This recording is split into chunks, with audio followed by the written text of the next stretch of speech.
അഡ്വാൻറ്റേജസും ഡിസഡ്വാൻറ്റേജസുമാണ്, അല്ലെങ്കിൽ ബെനഫിറ്റ്സും ലിമിറ്റേഷൻസും ആണ് കേട്ടോ പറയുന്നത്. ആദ്യം പറയുന്നത് അഡ്വാൻറ്റേജസ് എന്താണെന്നുള്ളതാണ് കേട്ടോ. ഒരു 10 പോയിൻറ്റ്സാണ് അഡ്വാൻറ്റേജസ് ആയിട്ട് പറയുന്നത്. The underlying principle of market segmentation is divide and conquer. എന്താണ്, വിഭജിച്ച് ഭരിക്കുക എന്നുള്ള ഒരു പ്രിൻസിപ്പിൾ വെച്ചിട്ട് മാർക്കറ്റ് സെഗ്മെൻറ്റേഷൻസ് പ്രവർത്തിക്കുന്നത്. Individual customers have different product and service needs. Market segmentation is also called micro-marketing, which simplifies the marketing process and allows the firms to concentrate on groups of consumers who share similar characteristics. But ഓരോ വ്യക്തികൾക്കും അവരുടേതായ ഇഷ്ടങ്ങളുണ്ടായിരിക്കും product service ആയിട്ടെങ്കിലും. അപ്പോൾ market സെഗ്മെൻറ്റേഷന് പറയുന്ന പേര് micro marketing എന്ന് പറയുന്നത്. കാരണം എന്താണ്, അവർ ഒരു ചെറിയ ഗ്രൂപ്പായിട്ട് സിമിലർ സ്വഭാവങ്ങളുള്ള ഒരേ സ്വഭാവമുള്ള കസ്റ്റമേഴ്സിനെ ചെറിയ ഗ്രൂപ്പാക്കി മാറ്റിയിട്ടാണ് എന്ത് ചെയ്യണത്, മാർക്കറ്റിംഗ് നടത്തുന്നത്. അപ്പോൾ അതുകൊണ്ട് അതിന് മൈക്രോ മാർക്കറ്റിംഗ് എന്ന് പറയാറുണ്ട്. Firms therefore can formulate suitable marketing mix for a particular market segment. Firm എപ്പോഴും ആ മാർക്കറ്റ് സെഗ്മെൻറ്റ് ഏതാണോ അതിനനുസരിച്ചാണ് പ്രൊഡക്റ്റ് ഡെവലപ്പ് ചെയ്യുന്നത്.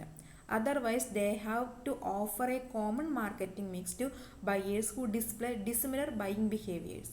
അങ്ങനെ അല്ലെങ്കിൽ അവരെന്ത് ചെയ്യേണ്ടി വരും, കോമൺ ആയിട്ടൊരു മാർക്കറ്റിംഗ് മിക്സ് ഒരു പ്രൊഡക്റ്റ് പ്രൊഡ്യൂസ് ചെയ്യും. അത് അവർക്ക് ഇഷ്ടമില്ലെങ്കിൽ പോലും, വാങ്ങാൻ താല്പര്യമില്ലാത്തവർക്കിടയിൽ പോലും എന്ത് ചെയ്യേണ്ടി വരും, ഡിസ്പ്ലേ ചെയ്യേണ്ടതായിട്ട് വരും.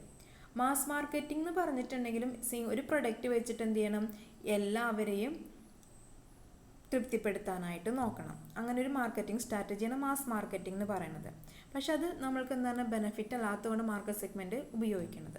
അപ്പോൾ താഴെ പറയുന്നതാണ് market segmentation advantages and benefits ആയിട്ട് പറയണത്. ഫസ്റ്റ് വൺ പറയണത് helps in better understanding of the customers needs and wants. It helps a firm to closely and accurately examines customers. ഫസ്റ്റത്തിൽ എന്താണ് വന്നത്, കസ്റ്റമേഴ്സിന് ആവശ്യങ്ങൾ എന്താണെന്ന് നല്ല രീതിയിൽ മനസ്സിലാക്കാനായിട്ട് സാധിക്കുകയും ചെയ്യും. ഫേമിനെ സംബന്ധിച്ചിട്ട് അവരുടെ കസ്റ്റമേഴ്സിന് വളരെ ക്ലോസ് ആയിട്ടുള്ള ആക്യുറേറ്റിലായിട്ട് എക്സാമിൻ ചെയ്യാനായിട്ട് സാധിക്കും. രണ്ടാമത്തത്, ഒരു ഫേം പല പ്രൊഡക്റ്റുകൾ ഉണ്ടായി സർവീസ് ഉണ്ടായിരിക്കും. പക്ഷെ എന്താണ്, കസ്റ്റമറിന് നീഡ് എന്താണ്, ഡിസയേഴ്സ് എന്താണ്, അതിനനുസരിച്ചിട്ട് പ്രൊഡക്റ്റ് സർവീസിലും വ്യത്യസ്തത കൊണ്ടുവരാനായിട്ട് സാധിക്കുന്നുണ്ട്.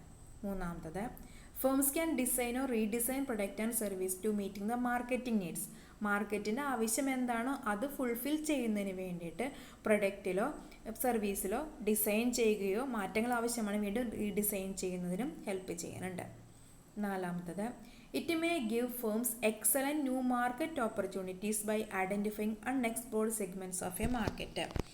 എക്സലൻറ്റ് പുതിയ അവസരങ്ങൾ എന്ത് ചെയ്യാൻ ഐഡൻറ്റിഫൈ ചെയ്യാനായിട്ട് സാധിക്കും. എങ്ങനെയുള്ളത്, unexplored segment of a market. ഒരു മാർക്കറ്റ് സെഗ്മെൻറ്റിൽ കണ്ടെത്താൻ പറ്റാത്ത സെഗ്മെൻറ്റ്സുകൾ ഉണ്ടെങ്കിൽ അത്തരത്തിൽ അവർക്കത് സെഗ്മെൻറ്റ് ചെയ്തുകൊണ്ട് പുതിയ മാർക്കറ്റിംഗ് ഓപ്പർച്യൂണിറ്റീസ് ഉണ്ടാക്കുന്നതിനും എന്ത് ഹെൽപ്പ് ചെയ്യുന്ന സെഗ്മെൻറ്റേഷൻസ് ഹെൽപ്പ് ചെയ്യുന്നുണ്ട്. ഏതെങ്കിലും മൈനോറിറ്റി കമ്മ്യൂണിറ്റിക്ക് വേണ്ടി പ്രൊഡക്റ്റ് സർവീസ് ഓഫർ ചെയ്യണത് എല്ലാവരും ചെയ്യുന്നുണ്ടാവില്ല. അപ്പോൾ ഈ ഫേം മാത്രമായിരിക്കും ചെയ്യുന്നത്. അപ്പോൾ അത്തരത്തിൽ അവർക്ക് എന്ത് ചെയ്യാൻ പറ്റും, പുതിയ ഒരു മാർക്കറ്റിംഗ് ഓപ്പർച്യൂണിറ്റി കണ്ടെത്താനായിട്ട് സാധിക്കും. അടുത്തത് അഞ്ചാമത്തെ പറയണത് help firms to select and focus on the most approachable market segments and to avoid the tough market segments. Finding, understanding and focusing on the needs of the best suited market segment help a firm to become a market leader. ഒരു ഫേമിനെ സംബന്ധിച്ചിടത്തോളം ഒരു market segment അവർ തിരഞ്ഞെടുക്കുന്നതാണ് ഏറ്റവും കൂടുതൽ അവർക്ക് എളുപ്പത്തിൽ catch ചെയ്യാൻ പറ്റുന്ന സെഗ്മെൻ്റ് ആയിരിക്കും.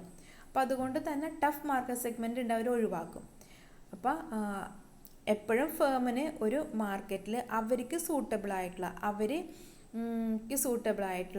അല്ലെങ്കിൽ അവരുടെ പ്രൊഡക്റ്റിന് സൂട്ടബിളായിട്ടുള്ള മാർക്കറ്റായിട്ട് സെഗ്മെൻ്റ് ആയിരിക്കും അവരെന്ത് ചെയ്യണത്, കണ്ടെത്തുന്നത്. അപ്പോൾ അതുകൊണ്ട് തന്നെ ചിലപ്പോൾ മാർക്കറ്റിൽ ലീഡേഴ്സായി മാറുന്നതിനും ആർക്ക് സാധിക്കും, ആ ഫേമിന് സാധിക്കും. ആറാമത്തത്, help firms to study the behaviours and buying motives of the consumers in a market. ഒരു മാർക്കറ്റിലെ കസ്റ്റമേഴ്സിൻ്റെ ബിഹേവിയർ എന്താണ്, അവരുടെ ബൈയിങ് മോട്ടീവ് എന്താണെന്ന് ഐഡൻറ്റിഫൈ ചെയ്യുന്നതിന് പഠിക്കുന്നതിനും ഫേമിന് ഹെൽപ്പ് ചെയ്യുന്നുണ്ട്. അടുത്തത്, help firms to classify the most profitable least profitable market segment. Market segment വെച്ചിട്ട് നമ്മൾ പ്രൊഡക്റ്റ് വെച്ചിട്ട് ഏറ്റവും പ്രോഫിറ്റബിൾ ആയിട്ടുള്ള സെഗ്മെൻറ്റ് ഏതാണ്, ഏറ്റവും കുറവ് പ്രോഫിറ്റുള്ള സെഗ്മെൻറ്റ് ഏതാണെന്ന് ഈസി ആയിട്ട് ഐഡൻറ്റിഫൈ ചെയ്യാൻ സാധിക്കും. Help firms to avoid unprofitable markets. Unprofitable markets ഉണ്ടെങ്കിൽ ഒഴിവാക്കുന്നതിന് ഹെൽപ്പ് ചെയ്യുന്നുണ്ട്. 9th പോയിന്റ് പറയണത് enable a better positioning of the products in the market compared to competitors. കോമ്പറ്റേറ്റേഴ്സായിട്ട് കമ്പയർ ചെയ്യുമ്പോൾ പ്രൊഡക്ട്സ് നല്ല രീതിയിൽ പൊസിഷൻ ചെയ്യുന്നതിന്, മാർക്കറ്റിൽ പൊസിഷൻ ചെയ്യുന്നതിന് മാർക്കറ്റ് സെഗ്മെൻറ്റേഷൻ, അതായത് ഒരു സെഗ്മെൻറ്റ് നമ്മൾ നടക്കുന്നുണ്ടെങ്കിൽ ആ സെഗ്മെൻറ്റിൽ പ്രൊഡക്റ്റ് നന്നായിട്ട് ഡിമാൻഡ് ഉണ്ടാക്കുന്നതിന് മറ്റ് കോമ്പറ്റീറ്റേഴ്സിനെ അപേക്ഷിച്ചിട്ട് സെഗ്മെൻറ്റേഷൻ പ്രോസസ്സിൽ പറ്റും എന്നാണ് പറയണത്. ലാസ്റ്റത്തെ പറയണത് help firms to make a proper allocation of marketing resources by concentrating only on segments which are best suited. ഫേമിനെ സംബന്ധിച്ചിടത്തോളം അവർക്ക് എപ്പോഴും ബെസ്റ്റ് സൂട്ടായിട്ടുള്ള സെഗ്മെൻറ്റ്സ് ആയിരിക്കും അവർ കോൺസെൻട്രേറ്റ് ചെയ്യുന്നത്. അതുകൊണ്ട് തന്നെ ആ സെഗ്മെൻറ്റിന് ആവശ്യമായ മാർക്കറ്റ് റിസോഴ്സസ് എന്ത് വേണം എന്നായിരിക്കും അവർ കൂടുതലായിട്ട് എന്ത് ചെയ്യണത്, ഇമ്പോർട്ടൻസ് കൊടുക്കുന്നത്. അപ്പോൾ പ്രോപ്പറായിട്ട് എന്ത് ചെയ്യാൻ പറ്റും, ഉപയോഗിക്കാനായിട്ട് സാധിക്കുകയും ചെയ്യും. ഇങ്ങനെ 10 പോയിൻറ്റ്സ് ആണ് എന്തായിട്ട് പറയുന്നത്, അഡ്വാൻറ്റേജസ് ആയിട്ട് പറയണത് കേട്ടോ. ഇനി അടുത്തത് അതിൻ്റെ ഡിസഡ്വാൻറ്റേജസ് അല്ലെങ്കിൽ ലിമിറ്റേഷൻസ് എന്താണെന്നുള്ളതാണ് പറയണത്. ഒരു 5 പോയിൻറ്റ്സ് ആണ് ലിമിറ്റേഷൻസ് ആയിട്ട് പറയണത്. ഫസ്റ്റ് പറയണത് increase in marketing expenses, large amount of money is required to conduct systematic market segmentation. അതൊരു മാർക്കറ്റ് സെഗ്മെൻറ്റേഷൻ നമ്മൾ നടത്തുമ്പോൾ അതിന് കൂടുതൽ എമൗണ്ട് നമ്മൾ എന്ത് ചെയ്യണം, ഇൻവെസ്റ്റ്മെൻറ്റ് നടത്തണം, അല്ലെങ്കിൽ മാർക്കറ്റ് എക്സ്പെൻസ് കൂടുതലായിട്ട് വരും. എന്ത് ചെയ്യണം, നമ്മൾ മാർക്കറ്റിനെ കുറിച്ച് പഠിക്കണം, അനലൈസ് ചെയ്യണം, എന്നിട്ട് വേണം അതിനെ എന്ത് ചെയ്യണം, നമ്മളുടെ പ്രൊഡക്റ്റ് വെച്ചിട്ട് അതിനെ സെഗ്മെൻറ്റ് ചെയ്യാൻ. അപ്പോൾ ഇത്തിരി എന്താണ്, സ്റ്റാർട്ടിങ്ങിൽ കുറച്ച് മാർക്കറ്റിംഗ് എക്സ്പെൻസസ് അതിന് വേണ്ടിയിട്ട് കൂടുതലായിട്ട് ചിലവാക്കാൻ സാധ്യത കൂടുതലാണ്. അപ്പോൾ കൂടുതൽ ക്യാഷ് നമ്മളതിനായിട്ട് കണ്ടെത്തേണ്ടതായിട്ടുണ്ട്. രണ്ടാമത്തെ പറയണത് it is difficult to carry out segmentation when there are great differences in the consumer behavior and buying practice in a market. എന്താണ് പറയണത്, പല സ്വഭാവങ്ങളുള്ളത് കസ്റ്റമേഴ്സ് കൂടുതൽ എണ്ണം ഉണ്ടെങ്കിൽ നമ്മളുടെ ഈ സെഗ്മെൻറ്റേഷൻ ചിലപ്പോൾ എന്ത് ചെയ്യാറില്ല, നമുക്ക് മുന്നോട്ട് കൊണ്ടുപോകാനായിട്ട് ബുദ്ധിമുട്ട് ആയിരിക്കും. ഓരോ പ്രാവശ്യവും കസ്റ്റമേഴ്സ് നമ്മൾ സെഗ്മെൻറ്റ് ചെയ്ത് കഴിഞ്ഞ് വീണ്ടും നമ്മൾ പ്രൊഡക്റ്റ് പുതിയ മാറ്റങ്ങൾ വരുത്തി അവതരിപ്പിക്കുമ്പോൾ വീണ്ടും അവരുടെ ആവശ്യങ്ങൾ മാറാം. അപ്പം അങ്ങനെ ആകുമ്പോൾ നമ്മൾക്ക് എന്ത് ചെയ്യാൻ പറ്റില്ല, ഒരേ രീതിയിൽ കസ്റ്റമേഴ്സിനെ വീണ്ടും ഗ്രൂപ്പ് ചെയ്യാനായിട്ട് സാധിക്കില്ല, ബുദ്ധിമുട്ട് ആയിരിക്കും. 3, a firm has to bear additional cost and expense to formulate different marketing mixes for different market segments, targeting of multiple market segments. അതായത് ഒരു മാർക്കറ്റിനെ ഫേമിനെ സംബന്ധിച്ചിടത്തോളം 1, 2, 3 സെഗ്മെൻറ്റ് മാത്രമാണുള്ളതെങ്കിൽ അവർക്ക് എന്തില്ല, ബുദ്ധിമുട്ടുണ്ടാവില്ല. പക്ഷേ ഒരു 5, 6 സെഗ്മെൻറ്റ്സുകൾ അവർ കൈകാര്യം ചെയ്യുന്നുണ്ടെങ്കിൽ ആ 6ലേക്കും വേണ്ടിയിട്ട് അവരെന്ത് ചെയ്യേണ്ടി വരും, മാർക്കറ്റിംഗ് മിക്സ് കണ്ടെത്തണം, മാർക്കറ്റിംഗ് സ്ട്രാറ്റജീസ് ഡെവലപ്പ് ചെയ്യണം.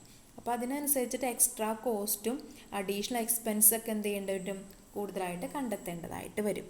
അപ്പോൾ പല എണ്ണം കൂടുമ്പോഴാണ് കേട്ടോ, സെഗ്മെൻറ്റിൻ്റെ എണ്ണം കൂടുമ്പോൾ അതിനനുസരിച്ചിട്ട് ഡിഫറെൻ്റ് ആയിട്ട് മാർക്കറ്റിംഗ് മിക്സസ് കണ്ടെത്തേണ്ടതായിട്ട് വരും. അത് ചിലവ് കൂടുന്നതിന് കാരണമാകും.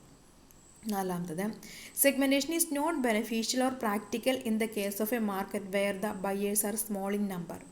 ഇനി മാർക്കറ്റ് ചെറിയ മാർക്കറ്റ് ആണെങ്കിൽ നമ്മൾക്ക് ഒരിക്കലും സെഗ്മെൻറ്റേഷൻ നടത്തിയിട്ട് എന്ത് ചെയ്യാൻ പറ്റില്ല, പ്രാക്ടിക്കലാക്കുമ്പോൾ ബെനിഫിഷ്യൽ ആകണം എന്നില്ല. ലാസ്റ്റത്തെ പറയണത് products get A limited coverage if it is market only in A particular segment of A large market. എന്താണ്, അത് ലിമിറ്റഡ് കവറേജ് മാത്രമേ പ്രൊഡക്റ്റിന് ഉണ്ടായിരിക്കുള്ളൂ. അപ്പോൾ if it is market only in A particular segment of A large market, അപ്പോൾ എന്ത് ചെയ്യേണ്ടി വരും, നമ്മൾ ആ പർട്ടിക്കുലർ സെഗ്മെൻറ്റിന് അനുസരിച്ചിട്ട് പ്രൊഡക്ട്സ് ഡെവലപ്പ് ചെയ്യേണ്ടതായിട്ട് വരും. ലാർജ് മാർക്കറ്റിൽ തന്നെ ആയിരിക്കും, പക്ഷെ എന്താണ്, ഒരു സെഗ്മെൻറ്റ് മാത്രമേ ഉണ്ടായിരിക്കുള്ളൂ, അതിലേക്ക് വേണ്ടി മാത്രം നമ്മൾ എന്ത് ചെയ്യേണ്ടി വരും, പ്രൊഡക്റ്റ് അറിയപ്പെടുള്ളൂ ആ സെഗ്മെൻറ്റിൻ്റെ ഉള്ളിൽ മാത്രം. വേറെ പുറമേക്കൊന്നും നമ്മളുടെ പ്രൊഡക്റ്റിനെ കുറിച്ച് അറിയാനായിട്ട് സാധിക്കില്ല, വലിയ മാർക്കറ്റ് ആണെങ്കിൽ പോലും. അതും എന്തിന്, സെഗ്മെൻറ്റേഷന് ഒരു പോരായ്മ ആയിട്ടാണ് പറയണത് കേട്ടോ. ഇത്രയുമാണ് ഇതിൽ പറയണത്, അഡ്വാൻറ്റേജസും ഡിസഡ്വാൻറ്റേജസും കേട്ടോ.